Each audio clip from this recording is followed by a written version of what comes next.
ग़ज़वा खंदक का मार्का मुसलमानों ने बहुत आसानी से जीत लिया। इस फतह के कुछ अरसे बाद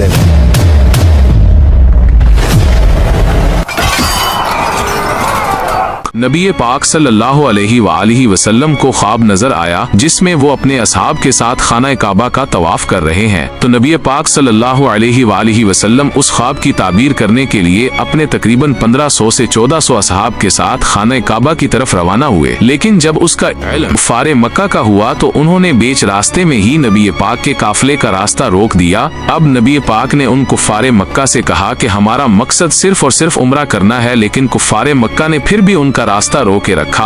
अब नबी पाक सल्लल्लाहु अलैहि वसल्लम ने हजरत उस्मान को कुफारे मक्का से बातचीत करने के लिए भेजा ताकि वो उन्हें समझा सके कि मुसलमान सिर्फ यहाँ पर उम्रा करने आए हैं, जंग के लिए नहीं। हजरत उस्मान को बातचीत के लिए भेजने की वजह ये थी क्योंकि उनका ताल्लुक बनु उमैया से था जो इस टाइम की बहुत पावरफुल खानदान थी। आप हजरत उस्मान का इस नेगोशिएशन में बहुत सारा वक्त लग गया जिसकी वजह से मुसलमानों में ये खबर फैली कि उनको शहीद कर दिया गया, जिसकी बिना पर नबी पाक की मौजूदगी में तमाम असहाब ने बैत की हजरत उस्मान की शहादत का बदला जरूर लिया जाएगा, जिसे बैत रिजवान कहा जाता है।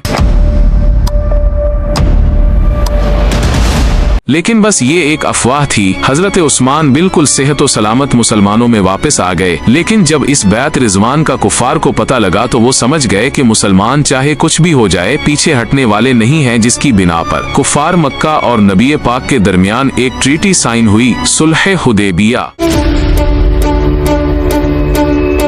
अब इस ट्रीटी में कुछ शराइत थी जो मुसलमानों के बज़ाहिर तौर पर खिलाफ नजर आ रही थी। पहला कि मुसलमान इस साल नहीं बल्कि अगले साल उम्रा करेंगे। दूसरा, 10 साल के लिए मुसलमान और कुफार के दरमियान कोई जंग नहीं होगी। अब जो मुसलमानों के खिलाफ जो शर्त थी वो तीसरी शर्त थी कि अगर कोई मुसलमान काफिर होकर मदीने से मक्का जाता है तो उसे कुछ भी नहीं कहा जाएगा, और अगर कोई आदमी मक्का से मुसलमान होकर मदीना जाता है तो उसे वापस कर दिया जाएगा। अब अक्सर असहाब को ये एग्रीमेंट पसंद नहीं आया क्योंकि इसमें वाज़े तौर पर मक्का अपना दबाव मुसलमानों पर रखना चाह रहे थे, मगर रसूल पाक ने फिर भी उन तमाम शराइत को मान लिया और इस पर साइन कर दिया। अब मक्का की तरफ से इस मुआहिदे पर सुहेल इब्ने अमर साइन कर रहे थे और उनका बेटा पहले ही मुसलमान हो चुका था और उसने जंजीरों से जकड़ा हुआ था। अब उस सुलह के दौरान उनका बेटा भी वहाँ पर पहुँचा और नबी पाक के कदमों में गिर गया। लेकिन ट्रीटी साइन हो चुकी थी। नबी पाक दिल पर पत्थर रखकर उन्हें वापस जाने का कहा।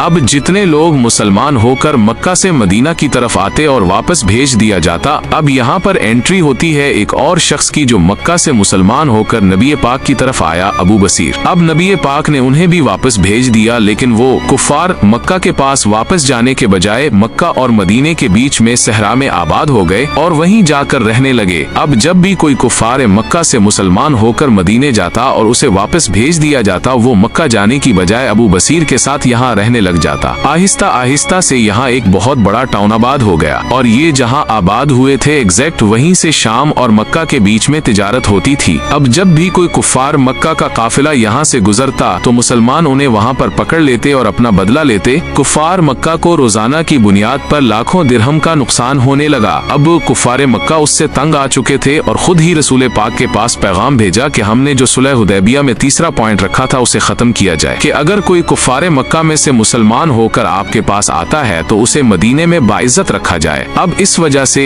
मुसलमान और स्ट्रॉन्ग होते गए, जिसके बाद नबी पाक ने इस्लाम को बाकी दुनिया में फैलाना शुरू कर दिया। अब नबी पाक ने इस वक्त के सुपर पावर अफ्रीका, ईरान और रूम को खत लिखा और इस्लाम कबूल करने की दावत दी, जिसमें क्रिश्चियंस और जोश भी आबाद थे जो इस बात से वाकिफ थे कि अनकरीब कोई नबी आने वाला है। अब उसमें अफ्रीका के बादशाह ने इस्लाम कबूल कर लिया क्योंकि वो एक क्रिश्चियन था, तो वो जानता था कि ये नबी सच्चा है। लेकिन रूम के बादशाह को ये बात बड़ी अजीब लगी और उसने कुरैश के लोगों को बुलाया और उनसे नबी पाक के बारे में पूछने लगा। अब अबू सुफियान भी नबी पाक की तारीफ करने से पीछे नहीं हटा। उन्होंने भी रूम के बादशाह के सामने नबी पाक सल्लल्लाहु अलैहि वसल्लम के करैक्टर के बारे में बताया और वो ये सुनकर हैरान रह गया। अब दूसरी तरफ ईरान में हुकूमत थी बादशाह की जो आग की पूजा करते थे। उसने इंतहाई तकब्बुर के साथ इस खत को फाड़ दिया और उसने 2 लोगों को नबी पाक इराक को कत्ल करने के लिए भेजा। अब कुछ दिनों बाद ईरान के उस बादशाह को उसके अपने बेटे ने ही मार दिया, जिसकी खबर जब उन दो कातलों को हुई तो वो वहाँ से वापस चले गए। अब मुसलमानों और कुफार के दरमियान 10 साल तक कोई जंग नहीं होनी थी, जिसकी वजह से मुसलमानों ने अपनी पूरी अटेंशन खैबर की तरफ की।